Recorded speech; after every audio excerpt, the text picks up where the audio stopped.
I'm Arthur, genealogy librarian at Greensboro Public Library. I'd like to introduce you to some basic principles of family history research. I'm not going to talk right now so much about how to do genealogical research, so much as how to think about doing it. Bear with me.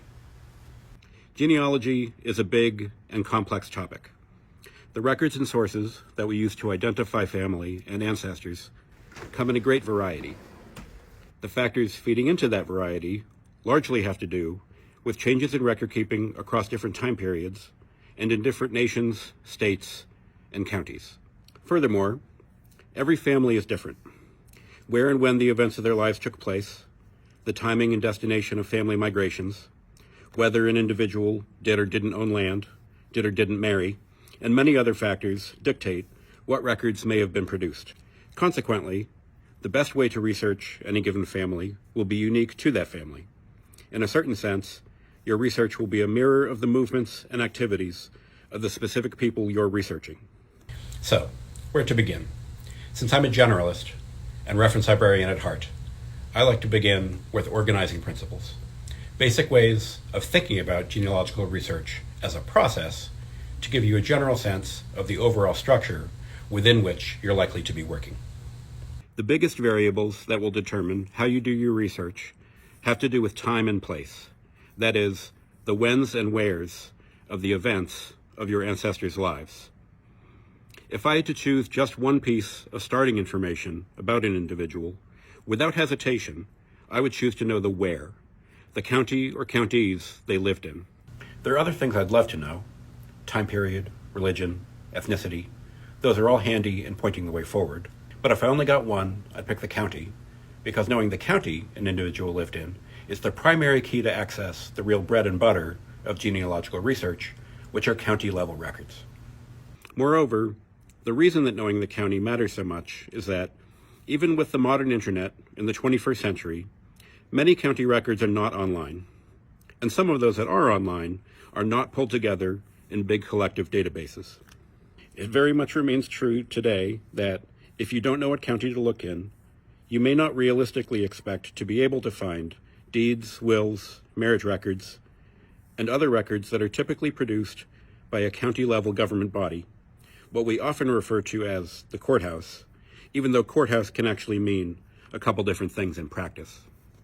There are also county-level records that are not produced by a government entity at all, things like church records, cemeteries, and newspapers, but those tend to be local in nature, with a specific location as the main point of access. In its essence, genealogy is the process of locating and interpreting records in order to extract information from them. The records we use to find information about people, whether in genealogy or history, were all created for diverse and specific reasons, in specific places and times. Hardly any of them were created with the purpose of making it easier for future researchers to do family history. For example, a marriage record was created because someone intended to get married. A deed was created because someone bought or sold property.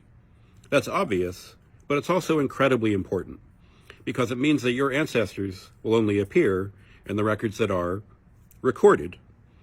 They're not created by people sitting around at home not doing anything. They record events, usually events of meaningful legal and economic consequence. This has all kinds of implications for what is and isn't possible, and for what is and isn't likely.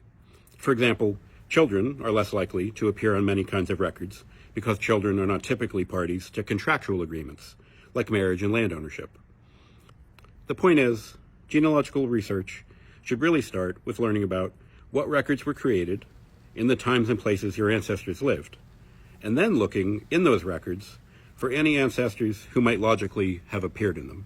If someone grew up in Guilford County, North Carolina, but later moved and died in Wayne County, Indiana, there isn't going to be a death certificate in Guilford County, but there might be a birth certificate, a marriage license, or other records. Of course, you may very well start off not knowing much about the people you want to research. You might not know where the events of their lives took place. Indeed, as your research progresses, you will almost certainly find yourself in situations where you know where someone was for some stretch of time, but not know where they came from or where they went to.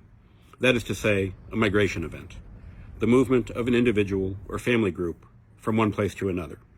There are ways around those kinds of challenges, and a few ways that are easy to get stuck. We'll get to those types of situations and their solutions in future installments.